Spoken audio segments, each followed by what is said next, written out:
Some of the most remarkable people in this world don't appear on movie screens or in sports arenas. They work in offices, study in classrooms, and raise families at home. They're just ordinary people like you and I. Ordinary people who happen to have experienced something extraordinary and survived. Off the Map is a travel television series I directed and shot over a 12-year period. Unlike most explorer stories, these modern travelers are women. Ordinary women who agreed to be filmed taking journeys to extraordinary places. For the Florida program, I was joined by my female host, Charlotte. Our intention was to travel to Florida and visit the Seminole Reservation. I rented a car and drove to the Big Cypress Seminole Reservation, not far from Fort Lauderdale, Florida. The Seminoles of Florida call themselves the unconquered people, descendants of just 300 Indians who managed to elude capture by the U.S. Army. I had the thought that perhaps I would see Indians in a terrible state of poverty.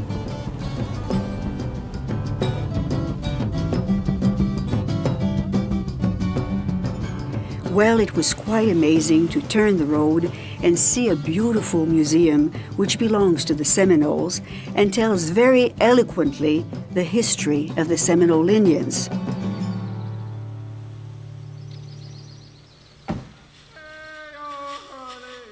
There were many old photographs of the Seminoles. The Seminoles were survivors of many different tribes who retreated to the Everglades to defend themselves against white settlers. They were all there, the men, the women, and the children. Osceola fought to defend the tribe before he died in captivity in 1838. I was curious to learn more about Seminole culture and traditions. Just behind the small museum, there is a replica of a Seminole village. You can see the cheeky habitations.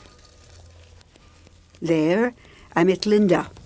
Good morning, Linda. Good morning. You're Linda of the baskets. Yes. At one time, the Seminoles had to depend on the production of crafts like baskets because they were excluded from full participation in the national economy. This is no longer the case. What is this called? Sweetgrass. Sweetgrass.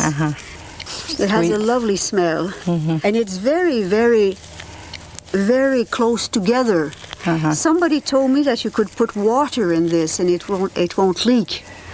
No, you can't put water in there. No. I thought some were so well, it was so tight. My intention was to learn from her how I could make these baskets. But I found out that it was much more difficult than I thought.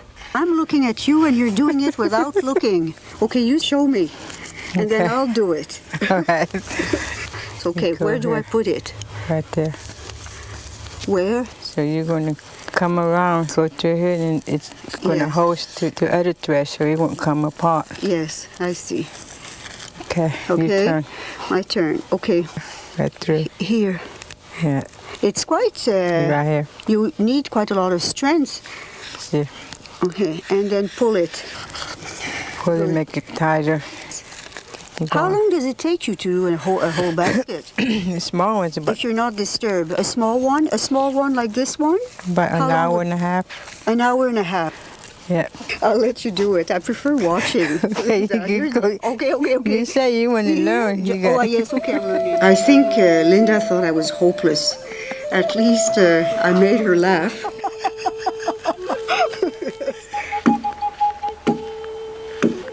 I found Henry Billy, who's 74 years old, and was carving a dugout canoe. Hello, Henry.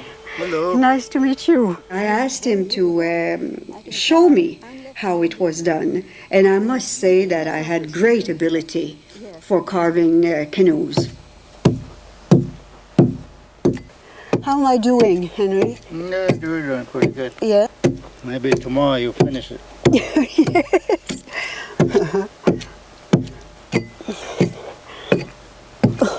That's enough. Who taught you, Henry, who taught you to make these canoes? My father used to make those canoe maker, and all brothers canoe makers, but all died, so nobody makes no more. You're the only one left. When you die, is that the end of canoe making? It looks like it. So are you teaching anyone? Yes, trying to, but some of them interested and some of them, they don't care, I guess. That's too bad. I could become your apprentice. Oh, yeah. Yeah. When you finish this one, Henry, can we take it in the swamp and go on it? Oh, yeah. You and me. Okay. Canoes became unnecessary with the drainage of the Everglades, the paving of roads, airboats, and the reduction of land that the Seminoles had access to. Sitting there behind him, watching him move, brought tears to my eyes. Because I was witnessing something that was unchanged for a century.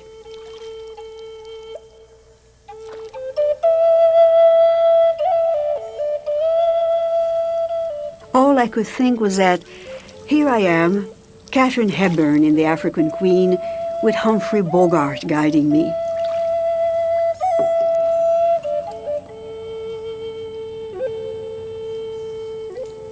It was a moment of reflection and silence.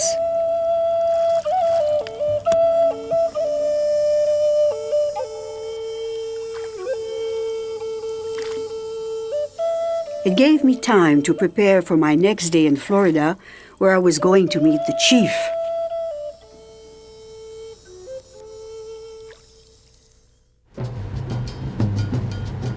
My next day in Florida, I set out to explore the modern-day Seminole people. I had learned about the 19th century Osceola at the museum, and I didn't want to make him an obsession. I knew I was going to meet Indians whose lives would be very different. In order to become financially independent, the tribe has become involved in many businesses. To preserve the flavor of their past, the Seminole Tribe of Florida has set up the Billy Swamp Safari. It's an eco attraction in the Big Cypress Reservation, and this is where I would meet their chief, James Billy. After a while in the late afternoon, he appeared in a helicopter, which is not surprising because he belongs to the Bird Clan. Hi. How you doing? Chief Billy is a very colorful character. He used to wrestle alligators, and the first thing he wanted to show me was his own pet alligator. Yes. I'm not going too far, right? I'm not going very close. Whoa, man, look at him. He's going to chase you. Let's get out of here. No, you stay. Look, it's like a smile, right? It is. It's a smile. He thinks you're delicious. Yes. You can hear him, eh? Is he afraid, or is he, why? No, he's just letting me know that don't be coming near him. But we call him halpati chubi. Halpati means one that goes like that, and chumbi means big. So just big alligator. Does he have a name? But we call him Superman. Superman? He looks like a tank. He probably weighs about 2,000 pounds. Yes. He's just fat. He is 52 years old, I believe. You used to wrestle these alligators, and now, but you wouldn't take one like that. That's too big. You couldn't handle this one. No, you can. Well, you can't handle him. You can jump on him and sit on him. Can you? No. Would you like to do that? Oh no, but I'd like to see you doing that. Well, give me a stick and let's see what we can do. Yes. And you're gonna wash my boots later, right? Yes, I will certainly. Okay. Let's see what he does. Holy smoly! I'm sorry. We're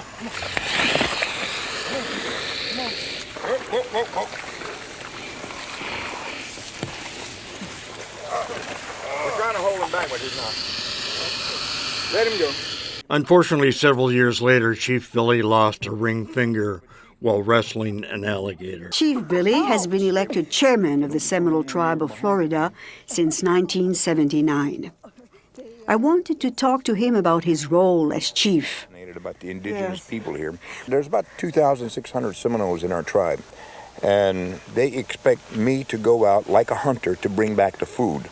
Bring a deer, alligator, something of that sort. But today, we cannot do that. So the idea is to go out and bring some money back so we can all enjoy it. What is your goal now? Yeah, my goal is to keep the financial bucket always full, and so that the individual child that's growing up will not have to worry about being hungry. The individual people may not be wealthy, but the government reaches down and takes care of these people, their health, their education. If a child is born, the mother doesn't really have to go and find money to pay for that child being born. When you're talking about the government, this is your own Seminole government. Tribal government. More than 90% of the tribe's budget comes from gaming.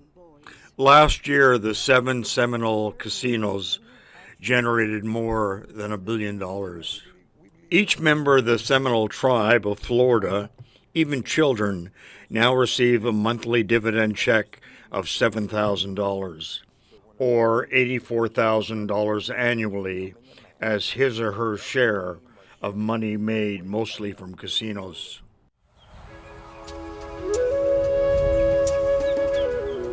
The next day, I went out to explore the Everglades, this time using a more modern form of transportation.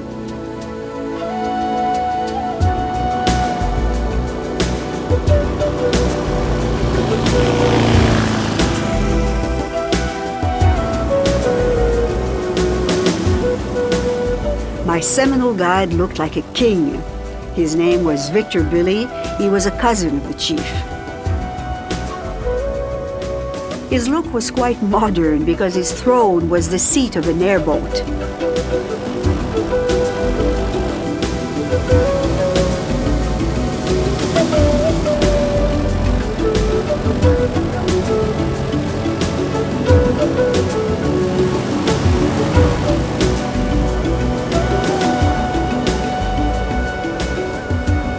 Finally, Victor stopped the motor and brought me to a secluded place.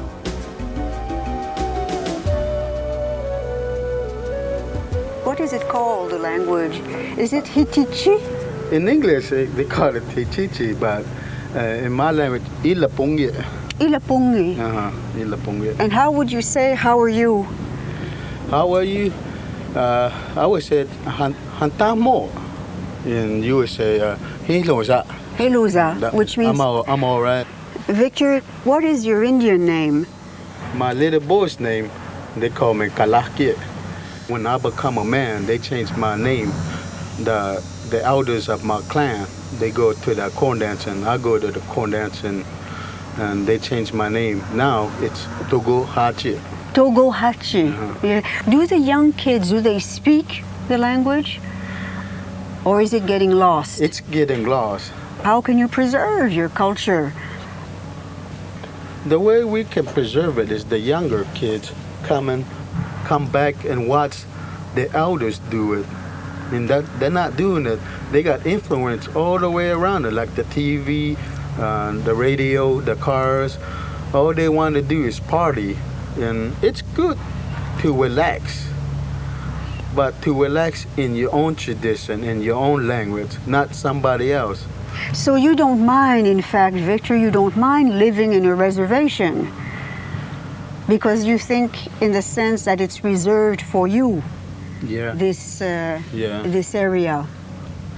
I'm glad somebody preserved a little bit of the Everglades, a little bit of my ancestor, a little bit of my heart, a little bit of my soul for the future generation.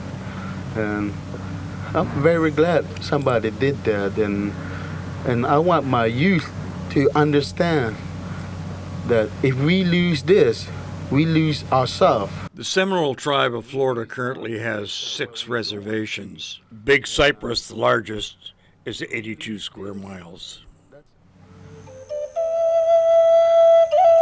Later that day, I met Philip, who was very knowledgeable about the plants in the Everglades and how they are used by the Seminole. This is quite a sight when you think that your people were living here amongst all this vegetation. Yeah, I guess it was rough going in those days. Had to know from scratch how to find food source. And yes. That's an interesting plant right there. The ones that look like it's dead and shriveled up and drying, that's called a resurrection fern. It can lay in that dead or dormant stage anywhere from 20 to 50 years, and all you need to do is add water to it, and it will turn bright green in a matter of hours. Resurrection fern. It's a good name for it. These are called swamp cabbage palms. These broad leaves that you see all around you right there is the basic roofing materials of our native shelters we call the chikis. It's also got an edible part deep in the center of it called a swamp cabbage or heart of palm. That was a basic food diet in the old days. Medicine men and women still play a vital role in the lives of Seminole Indians. Usually elders who have gained the respect of tribal members employ roots, herbs, animal parts, and other ingredients of nature to treat a variety of physical and mental disorders. I often thought during my stay, walking in the swamps, that must have been at one time what paradise looked like. And that's when I had the idea of looking for the serpent. There was a man called Gator John who knew everything about serpents, and he took me to a place where he was certain we'd find a snake. We know what we're looking for. We're looking for a good old rattlesnake. Now, usually out here you'll find them hiding out on the edge of these bushes when the sunlight comes out. Sometimes they might be out in the wide open hunting. And right now, with the type of shoes that you have on, we're gonna use your toes for bait. Stop. You don't think that'd be a wise idea? Well, then hopefully we might be able to find one that's just out here sunning himself. You know, put a little bit of suntan on. You know, what they try to do though when they're sunning themselves, the heat actually helps them bring up their temperature to digest their food. Maybe give them a little bit more active so they can go cruising and hunting for food. But we're going to try to find ourselves an eastern diamondback rattlesnake. Gator John, would you stop speaking now and look? Because I think we're getting in the weeds are higher. And you're getting nervous? Yes. Oh, I'm having a pretty darn good time. Okay. Now, let's go over here. And we've seen a pretty nice one. I think, yeah, that's one right there. Just right beyond that area. See it? Now, he must be a little bit cool right now because there's not that much sunlight. That's how come he's not rattling yet. But when we get a little bit closer, he might strike out at us right off the bat. What are you backing up for? Trust me, we're not close enough yet for him to bite us. He's probably, see how he's starting to move a little bit? He's probably getting ready to rattle. A lot of people feel that a rattlesnake will only bite when he's rattling. But a rattlesnake will bite either rattling or not rattling. Let's go ahead and get this guy up. Now he might, ooh, listen to that rattle. He's a little bit agitated at us. Come here, girl. Now, that's it, honey, that's it. Very dangerous, eh, John? Oh, this is the most deadliest pit viper you'll find in the United States. 8 to 9 feet long. The venom inside the snake is 2 to 3 times more toxic than most pit vipers combined. This type of snake right here, the eastern diamondback, puts its venom into its victim by injection. They could pick up temperature changes, anywhere between 100th to 200th of a degree in temperature change. You seem a little nervous. Oh, I am. What do you know so nervous about? Have you ever been bitten, John? I've been bitten 3 times by pit vipers.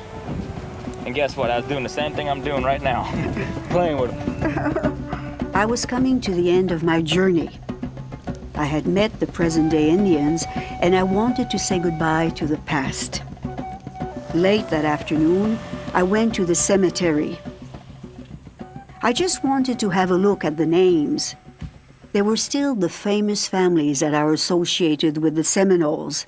I mean the Osceolas and the Billies and the Tigertails, and they were all there. I knew that Osceola, my hero, wasn't there, but here were his descendants. What I find absolutely astounding is that perhaps a week and a half ago, I never heard the word Seminole. And now I'm not an expert, but I've seen some Seminole. I've seen part of their culture. There was this self-determination, this independence, this sense of freedom. I hope that I will continue to travel. I want to meet the people because by hearing their voices, I feel that I change too. I hope that I become a better person for having met them.